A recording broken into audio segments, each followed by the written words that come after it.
really disappointing game with the outcome. Have the number one team in the country on the ropes. Have a chance to, beat them at home here, and we don't get it done. So if you're going to play that team or beat the team, you got to basically play perfect, and we didn't do that.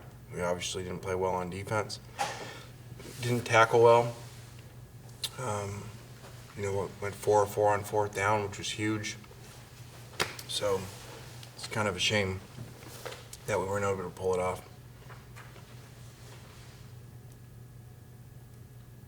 I would have never guessed you'd see an SEC game looking at these stats here and 3 punts in the entire game. And someone just said the most points in the history of SEC regulation game, especially against, Coach Saban and that defense. So kind of a waste.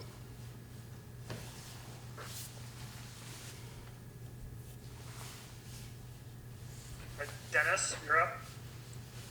See what it says. Can you hear me okay? Yeah, Can you hear me okay? I can, Dennis. Yeah, oh, hey, Lane. Hey. Lane, what's happening in general to, offensively and defensively in this game?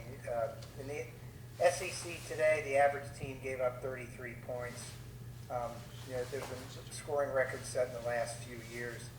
We can talk about tonight all night, but what's happening with defensive football, do you think? I don't know, because it's not tempo, because, there's people that don't do tempo and, put up a lot of yards, just like these guys. Sark, they don't do tempo. So I don't think people would have thought it was tempo. That's been around for years. Maybe COVID, missing spring ball and missing the tackling in that and fundamentals. Maybe has something to do with it. But I would have never guessed this.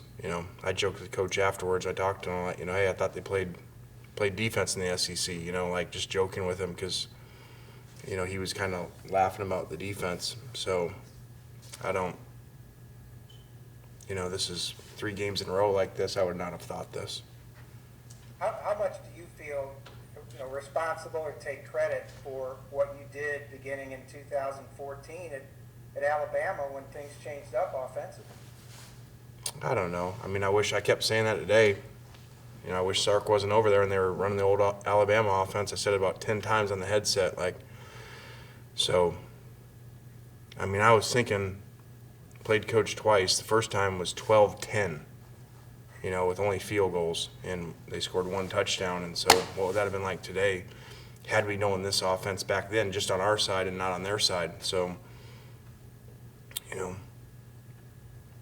be careful, what you do. Thanks. Nick Suss. Lane, you mentioned it's 3 weeks in a row with this defense kind of getting beaten up. Do you think there is something that can be done with the personnel you have on this team to fix the defense this year, or do you think that it's just kind of you guys are a little overmatched with the talent you inherited? I hope so. I just told the players, don't be happy.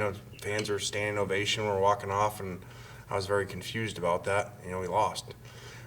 So not that I don't appreciate the fans doing that, but make sure the players understand we came here to win. We didn't come here to play close and cover spreads or any of that crap. So I told them they have tomorrow off, and they got to come back to work. We got to get better, You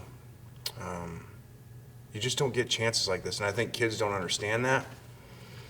You don't get many chances to beat the number one team in the country, the best program, in the entire country, and it's right there to take.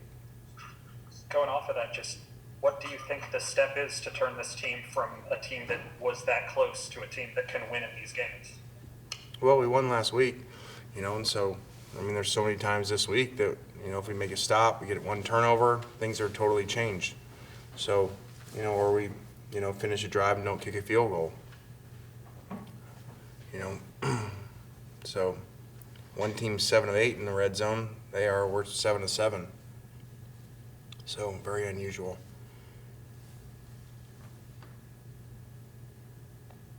Parrish Alford.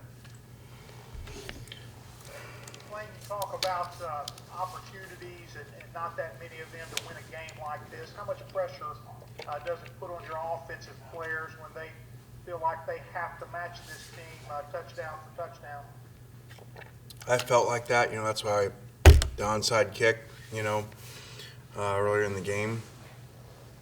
I just felt like, hey, we weren't stopping them. What's the difference if we give them the ball at the 50 or, and they got a great returner anyway, so they may bring it out there. So that's why we tried the surprise onside, which we were close to getting, just to try to gain a possession because they weren't stopping us, we weren't stopping them.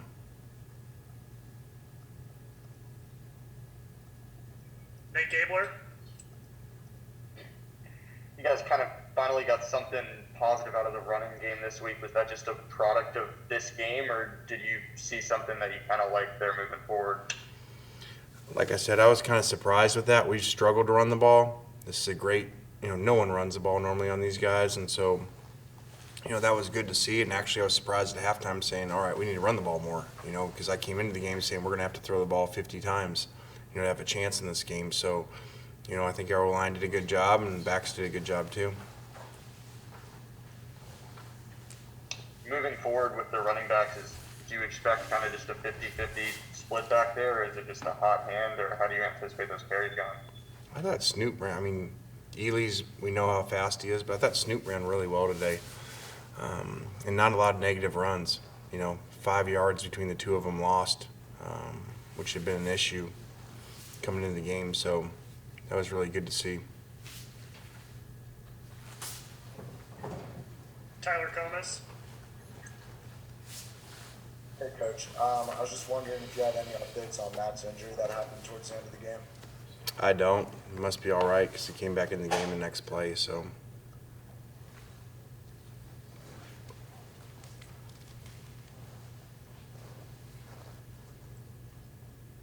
Nick Suss.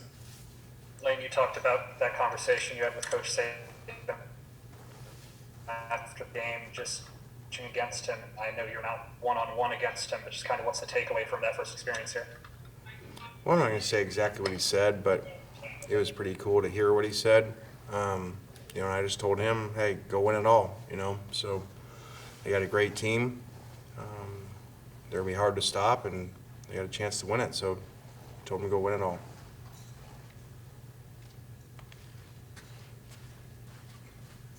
Any further questions for Coach? Harris Alford. Hey, Ryan, did you get a chance to talk with Ben about the snap and what happened there in the middle of the fourth on that drive?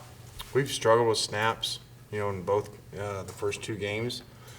So this one caught us. Matt's caught a lot of them, and saved us on some. So we changed how he was snapping, but, that got us big time. I think it was minus 20 yards or something.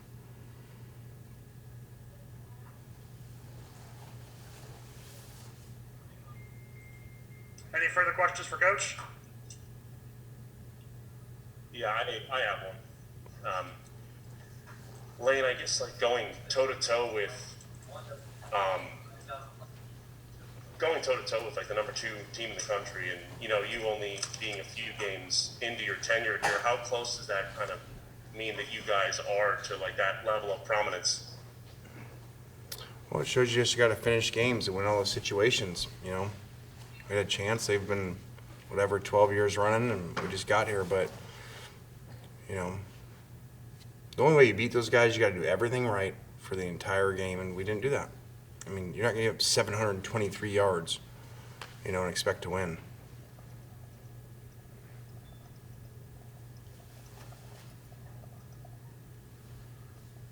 All right, thank you, Coach.